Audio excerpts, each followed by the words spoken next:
Hello বন্ধুরা, তো আজকে আমি রান্না করব এই থোড় দিয়ে মুগ ডাল। তো তোমরা কারা কারা খেয়েছো থোড় দিয়ে মুগ ডাল অবশ্যই আমাকে কমেন্ট করে জানাবে। আর আমার রান্না তোমাদের কেমন লাগছে সেটাও তোমরা কমেন্ট করে জানাবে। আর দুপুর হয়ে গেছে, তো চলো রান্নাটা এবার শুরু করি, আর বক বক করবো না। তো চলো, দেখো কড়াইয়ে একটু সর্ষের তেল রয়ে গেছে, তার মধ্যে আমি মুগ ডালটা দিয়ে দিলাম। মুগ ডালটা দেখো আমি লাল করে ভেজে নিলাম, তারপরে দিয়ে দিলাম এক বাটি জল।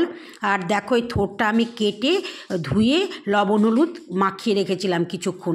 আর তার জন্য দেখো জলটা বেরিয়ে গেছে, আমি চিপে চিপে থোড়টা দিয়ে দিলাম ডালের মধ্যে, আর এই জলটা আমি ফেলে দিলাম।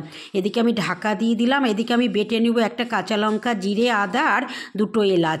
আর এদিকে দেখো কথা বলতে বলতে ডালটা আমার হয়ে গেছে। তো কারা কারা এইভাবে মুগ ডাল থোড় দিয়ে মুগ ডাল বানিয়ে খেয়েছো অবশ্যই আমাকে কমেন্ট করে জানাবে। এদিকে কড়াই বসিয়ে দিয়েছি, কড়াইয়ের মধ্যে সর্ষের তেল দিয়ে দিলাম 5 ফোড়ন, শুকনো লঙ্কা আর তেজপাতা। এটাকে ভালো করে ভেজে নেওয়ার পর আমি সেই মশলাটা বেটেছি সেটা দিলাম হলুদ, দিলাম লবণ আর দিলাম স্বাদের জন্য একটুখানি চিনি। ওটা কষে নেওয়ার পর টমেটো দিয়ে দিলাম। টমেটোটা কষে নেওয়ার পর আমি থোড় আর মুগ ডাল সেদ্ধটা ঢেলে দিলাম। তো দেখো আমার থোড় দিয়ে মুগ ডাল তৈরি। ঘি দিলাম, দিয়ে এবার ঢাকা দিয়ে গ্যাসটা বন্ধ করে দিলাম। তো তোমরা এইভাবে থোড় দিয়ে মুগ ডাল বানিয়ে খাবে, ভাতের সঙ্গে দুর্দান্ত লাগবে খেতে।